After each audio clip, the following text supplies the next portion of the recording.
할렐루야. 여러분 한 주간 평안하셨습니까? 우리 주님의 이름으로 여러분을 사랑하고 축복합니다. 우리 전사님들 너무도 수고가 많으십니다. 잠시 기도하고 수업을 시작하겠습니다. 하나님 아버지 감사합니다. 한국교회사 6주 수업을 진행하게 하심을 감사드립니다. 성령 충만함으로 말씀의 생명을 걸고 복음 전파에 힘썼던, 그래서 척박한 땅에 교회를 세우고 영혼을 향해 산을 넘고 강을 건너서 달려갔던 초기 입국 성사님들과 신앙의 선진들의 기도와 헌신과 분투를 배우게 하심을 감사드립니다. 우리 각 사람들에게도 성령으로 충만케 하여 주옵시고 가슴이 다시 뜨거워지게 하여 주옵시고 그분들의 신앙과 헌신을 계승하게 하여 주옵소서. 우리들의 심령 가운데 영혼을 향한 열정을 부어 주셔서 예수 그리스도 이름으로 감사하며 기도드립니다. 아멘. 지난 시간에 네비우스 선교 정책까지 보았습니다. 오늘은 그 부분에 있어서 조금 더 언급을 하고 11장을 넘어가려고 합니다. 11장은 청일전쟁과 교회 순환입니다. 이 부분은 간략하게 교회 순환 부분에 있어서 핵심적으로 보고요. 12장으로 넘어가려고 합니다. 12장은 전국으로 확산되는 복음 전파입니다. 이 부분이 중요하고 또 이 부분이 양이 있기 때문에 이 부분을 중심으로 해서 오늘 수업을 진행하려고 합니다. 제13장 초기 개신교와 천주교 갈등은 생략하려고 합니다. 이제 PPT 영상으로 계속해서 수업을 진행하겠습니다.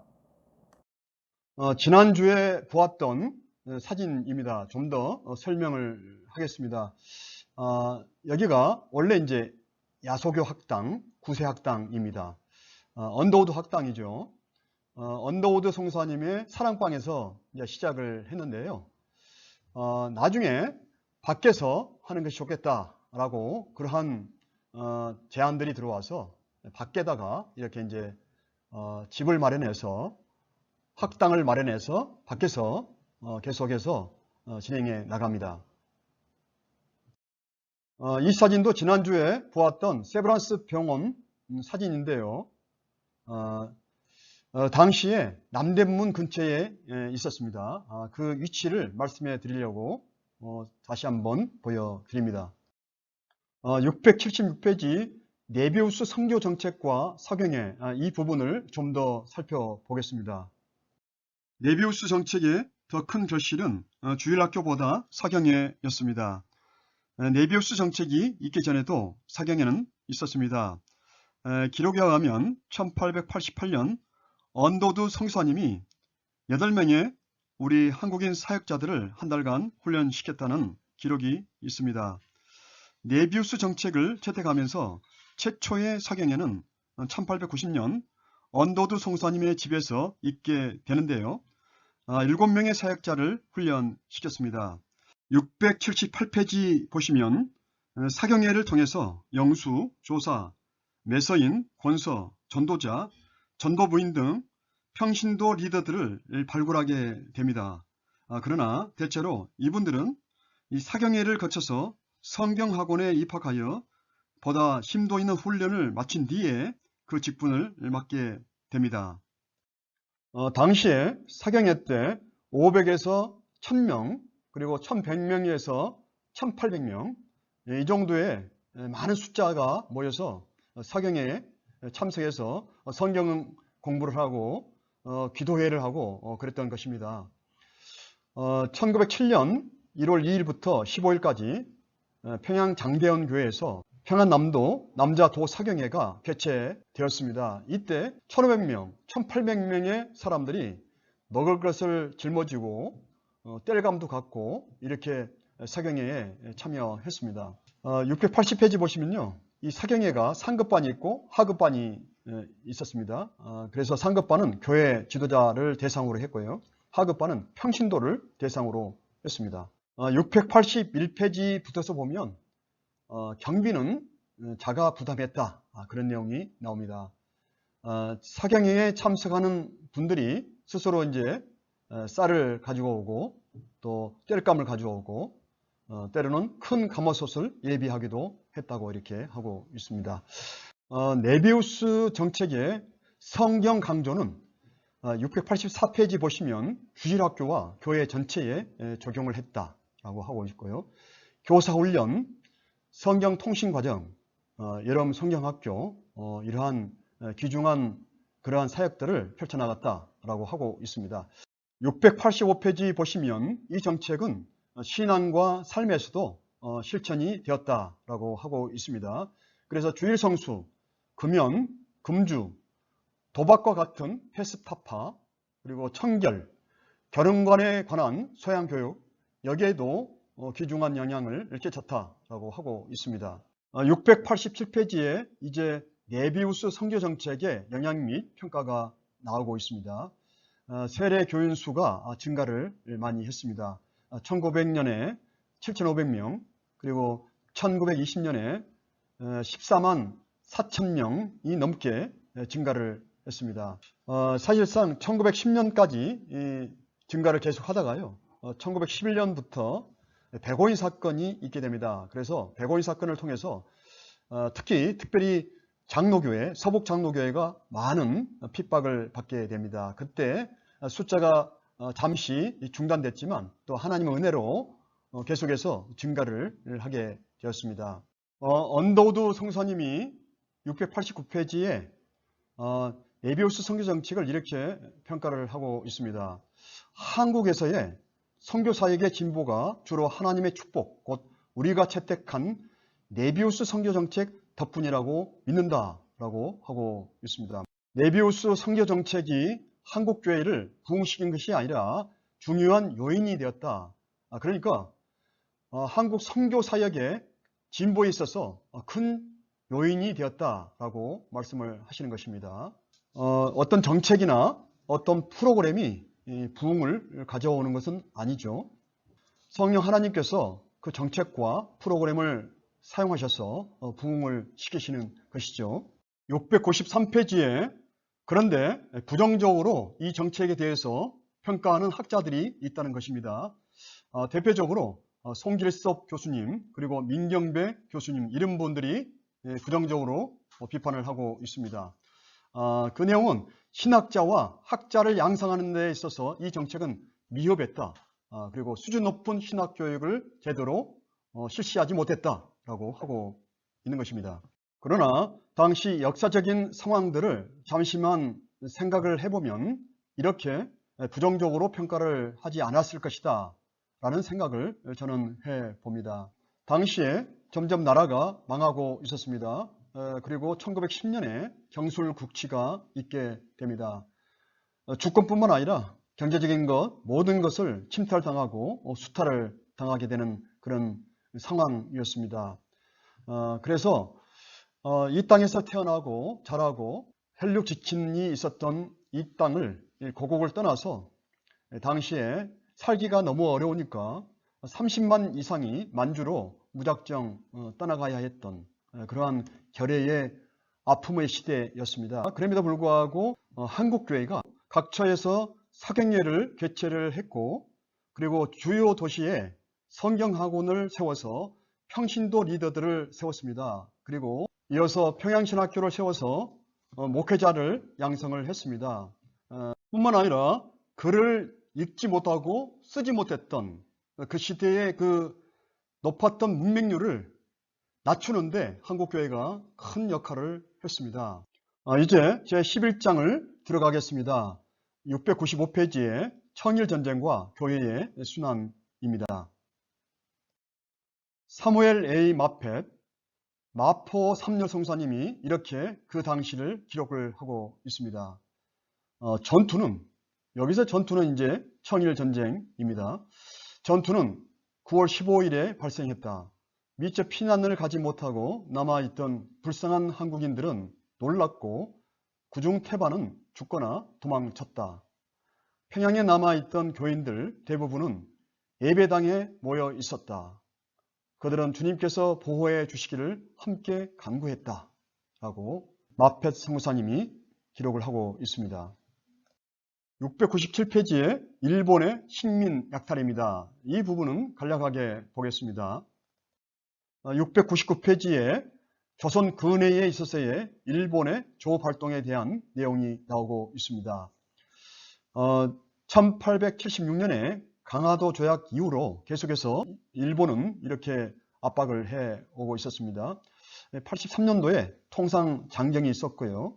89년도에 통호 규칙이 있어서 정말 미미한 어로 면허세만 내면 자유롭게 어획을 할 수 있도록 이렇게 했던 것입니다. 그리고 부산, 인천, 원산 등에서 일본인들의 상업 무역의 침투가 점차 더 가속화되고 있었고요. 쌀과 콩 이런 곡물들, 인삼무피, 소가죽이죠.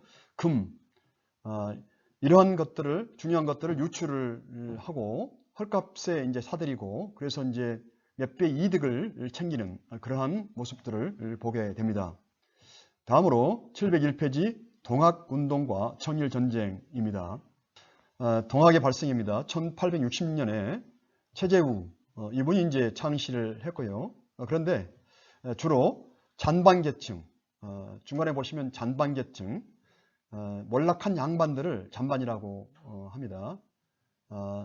이런 계층에 의해서 동학이 시작을 했다고 하고 있습니다. 그 다음에 이제 64년도에 세상을 혹세문민했다 그런 제목으로 이제 4월 달에 처형을 당하게 됩니다. 그래서 이제 나중에 신원교조 운동을 하게 되는 것이죠. 그러니까 교주인 최재우가 처형당했는데 그 억울함을 풀어주라는 운동이 신원교조 운동입니다. 2대 교주는 최시영, 3대는 손병희 선생입니다. 1905년에 천도교로 개칭을 하게 됩니다. 703페이지 보시면 동학난이 1894년에 동학난이 일어나게 되고요. 전봉준을 중심으로 해서 대규모 농민난이 일어나게 됩니다. 이 동학난, 동학농민운동, 동학농민난 이러한 표현을 쓰기도 합니다. 동학혁명이라는 말은 잘 쓰지 않습니다. 한국사를 전공하신 분들도 극소수만 제외하고는요 동학혁명이라는 말을 잘 사용하지 않습니다. 그래서 이 동학난이 일어나고 전라도를 넘어서 충청도와 경상도까지 파급을 하게 되고 교조 신원운동을 하게 됩니다.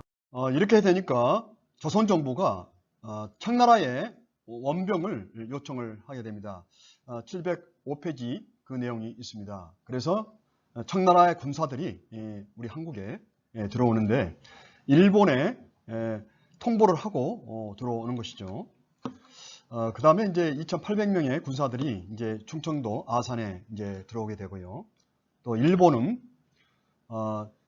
우리 조선 정부에서 일본을 요청을 하지 않았는데 일본 군들이 공사관, 자신들의 공사관 거리면 보호를 구실로 해서 병력을 조선에 파견을 하게 됩니다. 한 8,000여 명이 일본군이 이제 수도권에 집결을 하게 됩니다. 그런데 우리 정부군과 동학농민군 사이에서 전주하약, 이제 전주하약이 있게 됩니다. 이제 그만 싸우자 이거죠. 이런 과정에서 이제 더 이상 청나라 군사나 일본 군사가 우리나라에 주둔해 있을 필요가 없는 것이죠. 그럼에도 불구하고 일본군이 조선 경복궁을 공격해 옵니다. 그리고 706페이지 보시면 아산에 이제 청나라 군사들이 주둔해 있었는데 배를 타고 있었는데 여기에 이제 일본 군들이 급습을 합니다. 그래가지고 1200명을 태운 청나라 그 함선을 침몰을 시키고 그 군사들이 익사를 당하게 되는 것이죠. 이렇게 되니까 청나라 군사가 이제 또 공격해 오는 것입니다. 그래서 이제 전면전이 일어나게 됩니다. 조금 전에 11장을 시작하면서 마포 삼열 성사님의 글을 우리가 잠시 읽었습니다. 그 날짜가 9월 15일이었습니다. 여기도 9월 15일, 17일 이렇게 나와 있습니다. 그래서 일본군이 평양에 집결한 청나라 군사를 1만 4천 명을 격파를 하게 되고요. 그리고 해군이 황해전투에서 그리고 일본 해군이 황해 전투에서 천국 함대를 격침시키면서 제해권을 장악을 하게 됩니다. 그리고 이어서 10월 하순에 천국 본토로 밀고 들어갑니다. 그러니까 평양과 서북 지역이 전쟁터로 변하게 되었던 것입니다. 청나라와 일본군이 싸우는데 우리나라에서 싸우게 되었던 것이죠. 그러니까 제가 이에 대해서 말씀을 드린 바가 있습니다. 집이나 장독대나 농토나 초토화가 됐다. 이런 말씀을 드린 바가 있습니다. 707페이지 하단에 보시면 결과적으로 청나라와 일본이 싸워서 일본이 승리를 하게 됩니다. 그래서 시모노세키 조약 혹은 하관 조약이다 라고 말을 합니다. 이 조약을 통해서 이 전쟁을 통해서 중국은 많은 땅들을 빼앗기게 되고요. 많은 액수의 배상을 하게 됩니다. 자, 그런데 일본 기독교는 일본의 패권주의 정권의 신료로 전락을 하게 되었다라고 우리 책은 말을 하고 있습니다. 대표적으로 우찌무라 간조, 우찌무라 간조는 무게이주의의 창시자다라고 우리는 알고 있습니다. 그래서 우리나라 김규신 그리고 함석헌 이분들에게 영향을 끼쳤다라고 알고 있습니다. 우찌무라 간조가요. 청일전쟁이 한국의 독립을 위해서 필요한 것이었다. 그리고 동양의 평화를 위하여 옳은 전쟁이었다라고 이렇게 선전을 했다는 것이죠. 우리 한국인들은 많은 피해를 보았습니다. 많은 사람들이 죽고 농토와 가옥들이 초토화되고 그랬던 것이죠. 709페이지 교회의 순환 또 하나의 전환점 이 부분을 보시겠습니다. 서북 일대는 그야말로 초토화되었다. 이렇게 말씀을 드린 바가 있습니다. 710페이지 보시면 서울에 잠입한 동학교도들에 의해서 기독교를 배척하거나 예국인의 철수를 요구하는 척궤양 방문이 붙었다. 이렇게 하고 있습니다. 이건 방문은 어디 집에 방문한 것이 아니고요. 방을 붙였다는 것이죠. 방에 글을 붙였다. 그런 말씀입니다. 미국 성교사가 운영하는 학당, 예를 들어서 배지학당이라든지 구세학당이라든지 이런 학당이죠. 이화학당이라든지 그리고 교회당 그리고 프랑스 공관, 일본 영사관 등의 이 방이 연이어 나붙었다라고 하고 있습니다. 그리고 몇 가지 예를 들고 있습니다. 1893년 3월 31일 밤 미국 북장로교 선교사 기포두 선교사님 이분도 매코믹 출신이다 라고 말씀을 드린 바가 있습니다. 이분이 이제 운영하는 학당에 서학은 경천이 아니라 패천이다 라는 방을 붙였다는 것입니다. 경천이 아니라 패천이다 이렇게 의미하는 그러한 방을 붙였다. 711페이지 보시면 4월 4일에 감리교 선교사 존스, 이 존스는 조지 헤버 존스 선교사이시죠. 이분이 맡고 있는 그 교회에 목사 태거 방문, 목사가 태거하라 이러한 방문을 붙였다는 것입니다. 712페이지 보시면 기독교인들을 갈거리 무리들, 지금 동학교도들이 기독교를 박해하는, 괴롭히는 그러한 그 내용을 지금 보고 있는 것입니다. 그러니까 갈거리 뭡니까? 거지들이라는 말이죠. 거지들의 무리들, 그리고 머리지배라고 이렇게 하면서 공격을 해왔습니다. 이렇게 되니까 미국 총영사의 요청에 의해서 미국 군함이 한 척이 이렇게 일본을 출발해서 인천에 도착을 하게 됩니다. 그렇다고 싸우지는 않았습니다. 자, 그런데 이러한 국내적인 어렵고 고통스러운 상황들이 민족 복음화의 하나의 계기가 되었다라고 하고 있습니다. 712페이지 보시면 김창식이 나오는데요. 이분이 이렇게 말을 했습니다. 청일전쟁 후에 그때부터 예수 믿는 사람이 많이 생기고 교회도 먼 곳에 새로 설립되었다라고 하고 있습니다. 그러니까 이 전쟁 가운데 초토화되고 죽기도 하고 어려움을 당하고 이런 상황에서 심령이 가난해졌던 것이죠. 이 김창식은요, 감리교 최초의 목사입니다. 김창식, 김기범 이분들이 처음에 집사 목사로 안수를 받고요. 나중에 장로 목사로 이제 안수를 받게 됩니다. 나중에 또 말씀을 드릴 기회가 있을 것입니다. 그래서 전쟁터였던 평양에 장로교와 감리교의 교회들이 민중의 재산과 생명을 보호하는 보호소 역할을 또 하기도 했다라고 하고 있습니다. 교회는 미국 선교사들에 의해서 관리가 되고 청일 양국 군인들로부터 이제 보호가 되었던 것입니다. 치해복권적인, 그러니까 미국 선교사들이기 때문에 청나라나 또 일본군들도 함부로 할 수가 없었던 것이죠.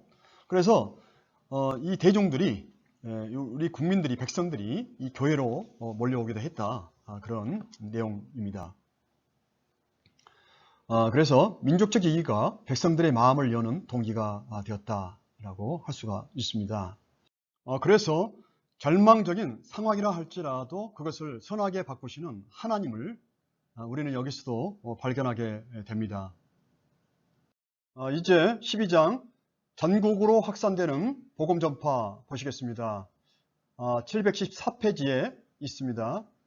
714페이지에 보시면 정말로 어려운 상황 가운데서도 주의 복음은 중단 없이 확산되었고 교회는 놀라운 성장을 하게 되었다라고 하고 있습니다. 금교령이 반포되었던 그 해에 12월에 서울에서만 장로교와 감리교 출석 교인이 100명을 넘었다라고 하고 있습니다. 1888년 한 해 동안에 개신교 신자는 5배로 증가했다라고 하고 있습니다. 그리고 715페이지 보시면 광범위한 순회 전도가 큰 효과를 가져왔다라고 하고 있습니다. 716페이지 보시면 한국인 사역자들의 헌신에 대해서 나오고 있습니다. 초기에 우리 성사님들이 언어가 잘 통하지 아니하고 우리의 문화라든지 풍습이라든지 그것을 잘 이해하기 어려웠을 것입니다. 그러나 우리 한국 토착, 우리 조사들, 또 권서들, 매서인들, 전도부인들, 이분들의 놀라운 헌신적인 협력이 있어서 초기 한국교회가 정초가 되고 발전해 올 수가 있었던 것입니다. 초기 우리 한국교회가 조사들을 임명했습니다. 조사를 헬퍼, 영어로는 헬퍼라고 표기를 합니다. 그래서 이제 성경 번역을 할 때도 이 조사들이 도왔고요. 또 복음을 증가할 때도 이 조사들이 그 복음을 증가하는 데 큰 역할을 했는데 이 조사가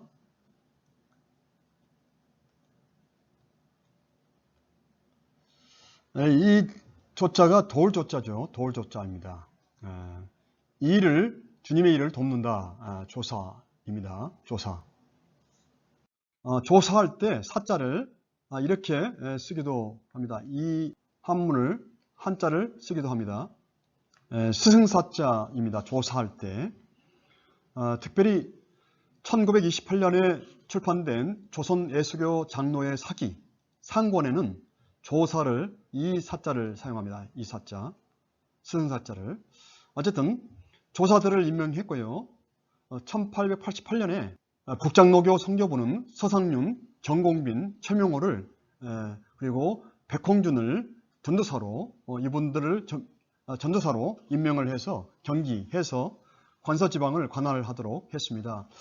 이분들이 한국의 최초의 전도사들입니다. 717페이지에 보시면 국장로교 선교회가 1892년에 전도구역을 나누어서 우주를 중심으로 해서 전도사 김강근에게 평북 일대를 맡겼고 그리고 평양을 중심으로 해서 한석진에게는 평안남도 일대를 관할하도록 이렇게 맡겼습니다. 김강근은 지난번에 몇 번 봤습니다. 1889년에 원더드 성사님이 신혼여행을 전도여행으로 갔을 때 그때 의주 출신들 33명 내내지 32명에게 세례를 베풀었다라고 말씀을 드린 바가 있습니다. 그 중에 한 명이 김강근입니다. 그 부자가 세례를 받았다 말씀을 드린 바가 있습니다. 감리교는 1888년에 강제성 조한교를 전도사로 이렇게 임명을 했습니다. 그래서 이제 조한교회에게 배제학당에 파견 근무를 하도록 했고요.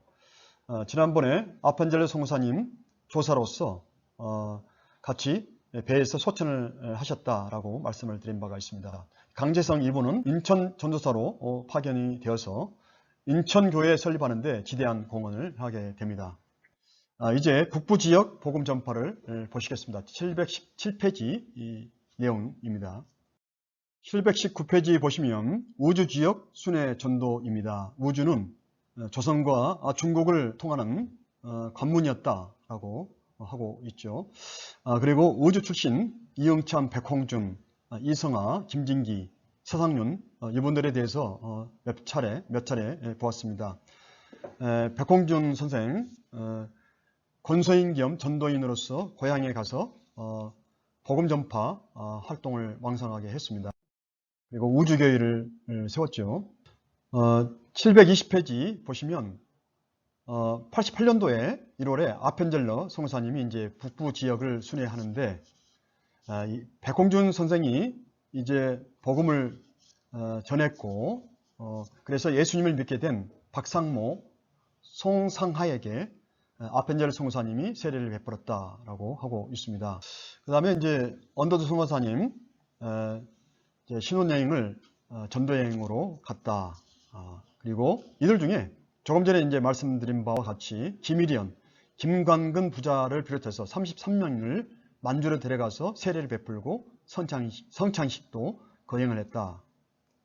1891년 5월 달에 마펫, 게일 성사님 이분들이 정공빈, 최명호 이 전도인들을 대동하고 관서를 순행하면서 복음을 전파했고요. 총천을 거쳐서 평양에 도착했다라고 하고 있습니다. 이 관서라는 곳은 평양 남북도를 일반적으로 지칭하는 지역입니다. 그리고 721페이지 보시면 이때 마펫 성사님이 만주에 가서 존 노스 목사님과 함께 만나게 되고 이듬해 존 노스 목사님으로부터 우주지역 선교사역을 마포 삼열 성사님이 인계를 받았다라고 하고 있는 것입니다. 그리고 마펫 성사님, 제임스 게일 성사님 전도에 대한 열정이 영혼을 향한 열정이 뜨거웠던 분들입니다. 그래서 압록강을 넘어가지고 그리고 봉천에 만주 봉천에 이르는 1400마일 정도의 긴 전도여행을 강행을 했다고 하고 있습니다. 1마일이 1.6km가 조금 넘습니다. 그렇다면 1400마일이라면 2200km가 넘는 것이죠. 서울서 부산까지 옛날에는 580km라고 했습니다. 지금은 도로가 좋으니까 단축됐겠지만 그 거리의 4배, 그 거리의 3배 이상 되는 것이죠. 그 거리를 전도여행을 강행을 했던 것입니다. 722페이지 보시면 북장노예가 1891년에 의주에 작은 집 한 채를 구입하고 전도인의 주택 겸 본부로 사용하게 되고요. 그 다음에 이제 92년도에 마펫 그리고 빈톤 이분들이 방문을 해서 한석진, 김정현, 김성래 3인에게 세례를 베풀게 됩니다. 그리고 평양 선교부를 개설하기 위해서 한석진을 평양에 거주하도록 합니다. 그래서 이후에 이제 한석진은 마포 삼열 송사님의 조사로서 활약을 하고 나중에 이제 평양신학교에 들어가게 되는 것이죠. 723페이지 평양에서의 복음의 확장입니다. 87년도에 4월 달에 아펜젤 송사님이 평양에 방문했고요. 전도여행을 했고 같은 해 언더우드 송사님 평양과 우주를 방문을 하게 되고 88년도에 이제 언더우드 송사님, 아펜젤러 송사님 함께 이제 평양에 이제 순회 전도 여행을 했다가 4월 28일 날 귀환을 해야 했습니다. 왜냐하면 포교 금지령이 내렸기 때문에 그렇습니다. 724페이지 보시면 이후에도 언더우드 송사님, 아펜젤러, 제임스 홀, 그레엄리, 사무엘 마펫, 조지 존스, 이분들의 발걸음이 계속 있었다라고 하고 있습니다. 그 다음에 725페이지 하단에 보시면 1893년 1월 북장로교 연례회에서 마펫 그리엄니 스왈론을 간서지방의 개척 성지서로 임명을 했습니다. 이 말씀드린 대로 간서지방은 평안남북도를 가리키는 말입니다.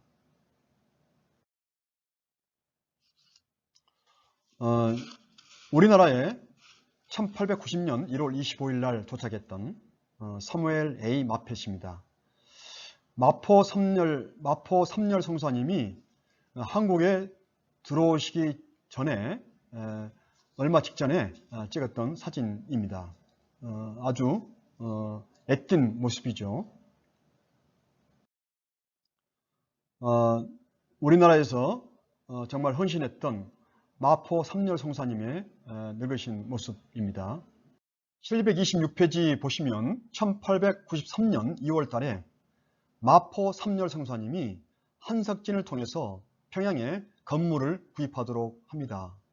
그리고 727페이지 보시면 이때 이제 청년 이기풍 이분이 이제 돌을 아주 열심히 던졌던 그런 시기였습니다. 그러다가 마포 삼열 성사님의 턱을, 그러니까 예수님을 선포하고 복음을 증거하고 있는 마포 삼열 성사님의 턱을 이제 돌로 끼었던 것이죠. 그러다가 청일전쟁이 발발하고 이제 원산으로 도피를 했다라고 말씀을 드린 바가 있습니다. 그래서 이제 마음속으로 그 성사님 턱을 낀 것이 마음속에 많이 걸렸는데 원산으로 도피해서 그쪽에 가보니까 마포 삼열 성사님하고 비슷한 사람이 있는 겁니다. 그러니까 더 괴로운 것이죠. 그러다가 이제 신앙을 갖게 되고 그분에게 이제 원산에 있는 그분에게 세례를 받게 됩니다. 그분이 바로 스왈렌 성사이십니다. 스왈렌 성사님. 그리고 이제 마펫 성사님은 1893년에 가을에 대동강변에 이제 정착을 하게 됩니다. 여기가 이제 판동입니다. 판동입니다. 그리고 10월에 복음을 전해들은 22명을 대상으로 해서 학습반을 조직을 하게 됩니다. 1894년 1월 8일에 그 중에 7명에게 세례를 베풀게 됩니다. 이 7명 중에는 최치량 그분도 있게 되죠. 여기에 이제 7명에게 포함되지 않지만 김종섭이도 함께 이렇게 해서 평양의 최초의 교회가 공식적으로 시작되는데 이 교회가 바로 널다리 교회 또는 판동교회입니다. 나중에 장대현 교회로 발전되는 것이죠.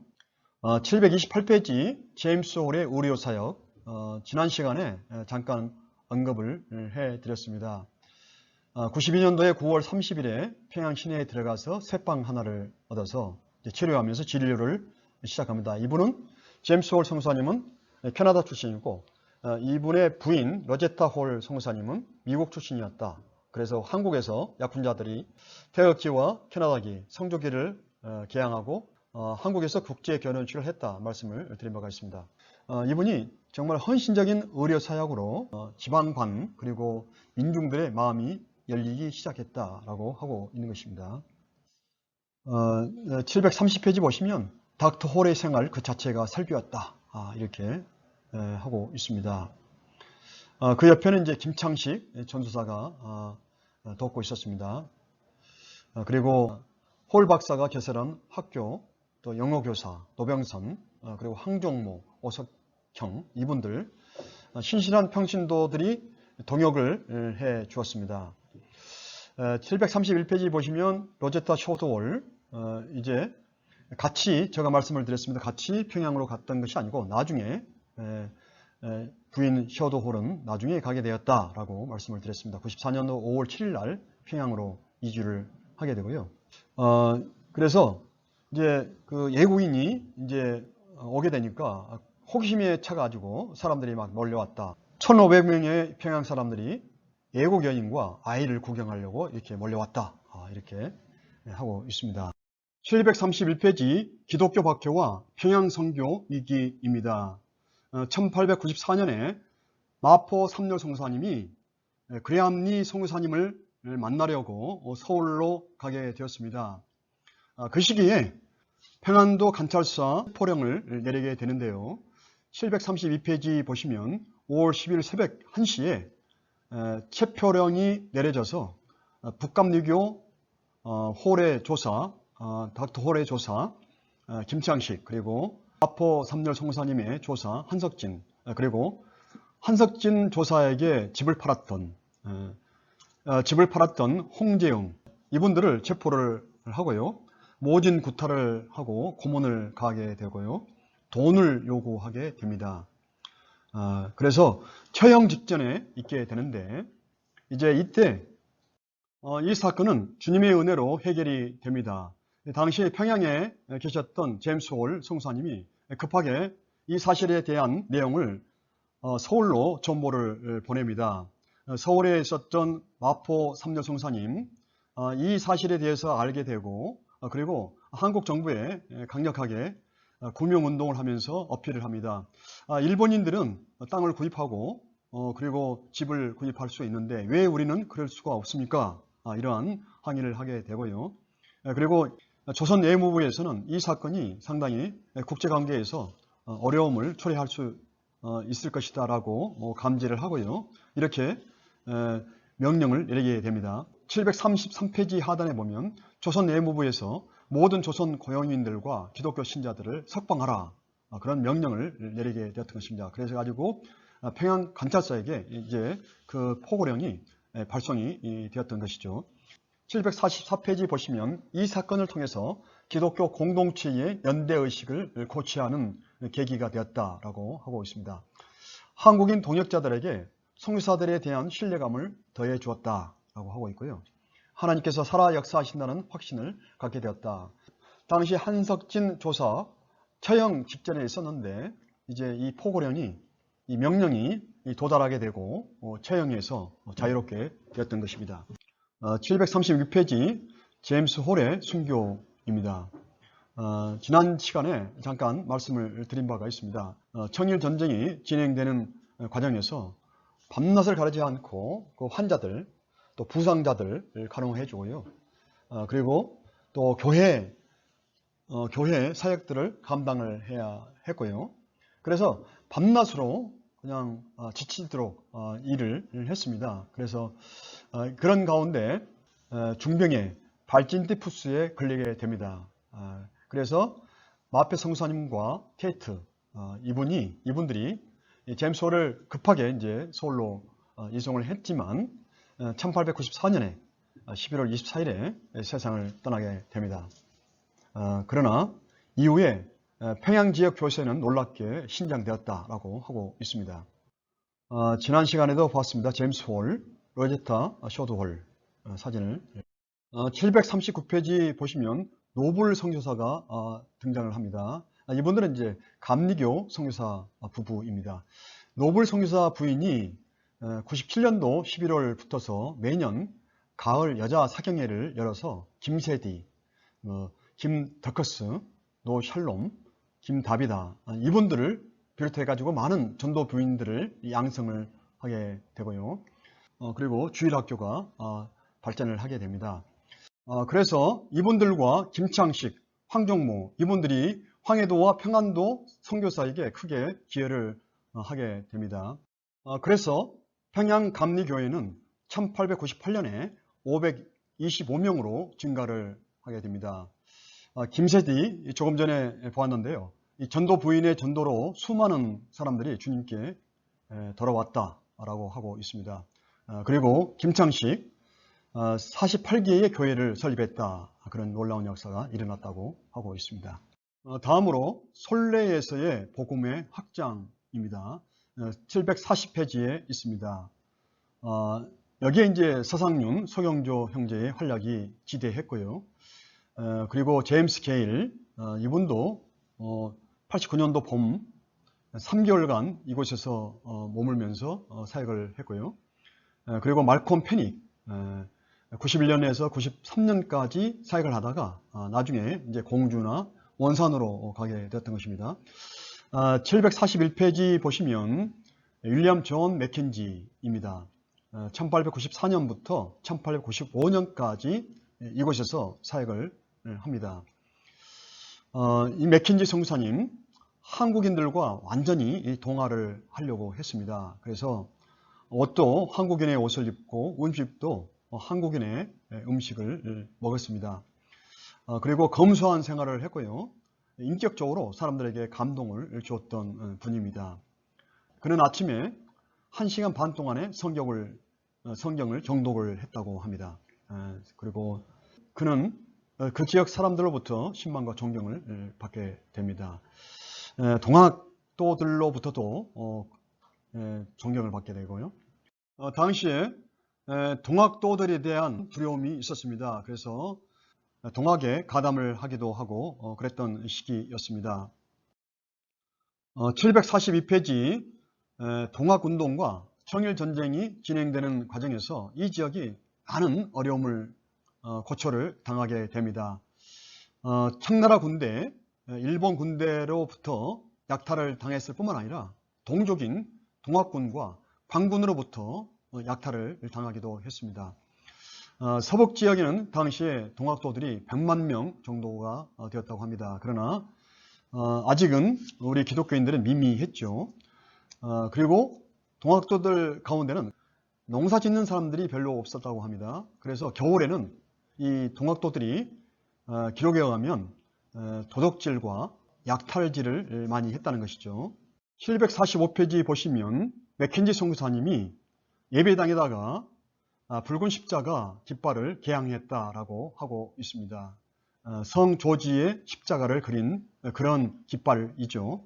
1894년 12월 12일 수요일 날 한국교회 사상 최초로 소래마을에 성 조지기가 붙었다라고 하고 있습니다. 746페이지 보시면 3명의 동학 지도자들이 자신들의 집에서 기독교 교리를 공부하고 교회 헌금도 했다라고 하고 있습니다. 그래서 이 동학도들이 이제 소래교회에 와서 설교를 듣고요. 맥켄지 선교사님의 설교를 듣고 그리고 맥켄지 선교사님의 인품에 감화를 받기도 하고 이런 가운데 3명의 동학 지도자들이 자신들의 집에서 기독교 교리를 배우고 그리고 교회에도 헌금을 하게 됩니다. 나중에 이제 건축을 하게 될 때요. 1895년에 1차 증축을 하게 될 때 이제 그 마을 사람들, 물론 성도들을 중심으로 한 그 마을 사람들 그리고 동학도들도 이 헌금을 해서 같이 동참을 했던 그런 기록이 있습니다. 그래서 소래교회는 매주일 80여 명의 사람들이 예배를 드렸고요. 수요일 날은 한 50여 명 정도가 예배를 드리게 되었습니다. 747페이지 보시면 1895년에 1차 증축이 있게 됩니다. 그런데 이때 이제 서울에서 그 소식을 듣고 이제 헌금을 보내주려고 했는데요. 소래교회는 이 헌금을 받지 않고 우리 힘으로 하겠습니다 라고 했습니다. 그래서 순수 한국인의 힘으로 교회 신축공사가 착공이 되었다라고 하고 있는 것입니다. 1차는 1895년이었고 2차는 1896년이었습니다. 8칸에서 16칸, 소위 말해서 32평 정도의 규모로 96년도에 완공이 됩니다. 이때 어쨌든 교회 그리고 주민들 80여 명이었으니까요. 소래 지역에 대다수가 교인들이었습니다. 교인들이었고 이제 교회 일이 마을 일이 되었고 마을의 일이 교회 일이 되었던 것입니다. 교회 그리고 주민 심지어 동학도들이 지원을 해서 순조롭게 이 증축공사가 착공이 되고 완공이 되었습니다. 지난번에 잠깐 말씀을 드린 바가 있습니다. 이분이 캐나다 출신인데 한국을 향해서 이제 배를 타고 오는 것이죠. 그러면서 이제 승선을 하면서 이렇게 기도하고 선포를 했다. 제가 말씀을 드린 바가 있습니다. 사망이 생명에게 상침바 된 그날 공중의 나팔 소리가 들릴 때까지 내 뼈가 그곳에 묻혀 있게 주십시오. 맥켄지 선교사님의 죽음입니다. 맥켄지 선교사님이 전도를 위해서 장현읍과 각처 순행을 하고 이제 돌아왔는데요. 1895년에 5월 17일부터서 말라리아가 발병이 되었습니다. 그래서 고열이 있었고 두통으로 고통을 겪었습니다. 그리고 음식물을 먹을 때 토하고요. 먹을 수가 없었습니다.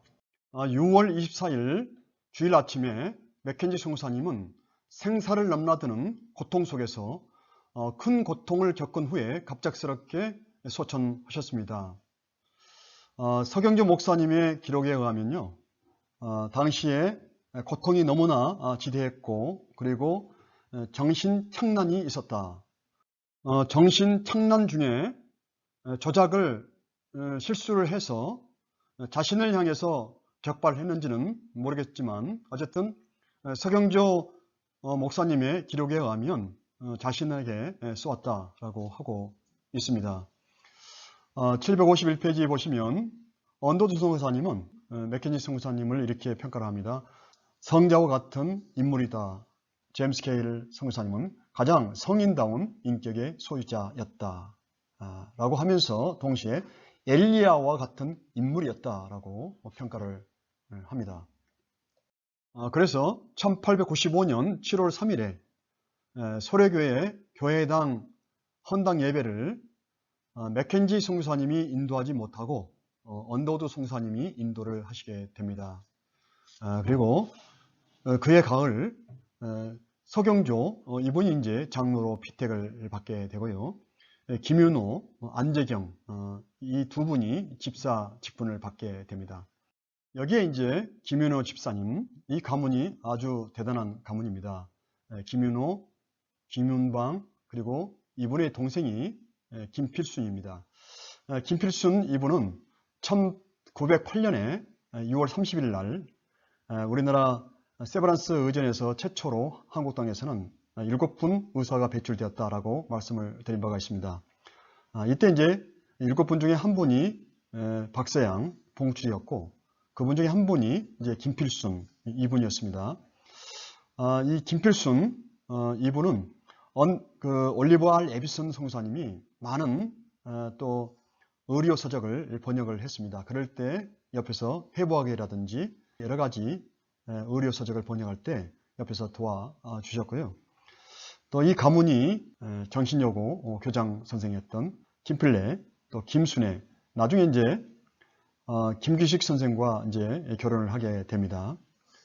그리고 김함나, 그리고 정신여고 출신이었고 그리고 그 학교의 교사로 봉직을 했던 그리고 신사참배 반대 운동을 했고 마르손 일순 성경학교에서 또 가르치기도 했던 3.1 독립운동에 큰 역할을 했던 김마리아 이분들이 김윤호, 김윤방 이분들의 동생이거나 또 자녀들입니다.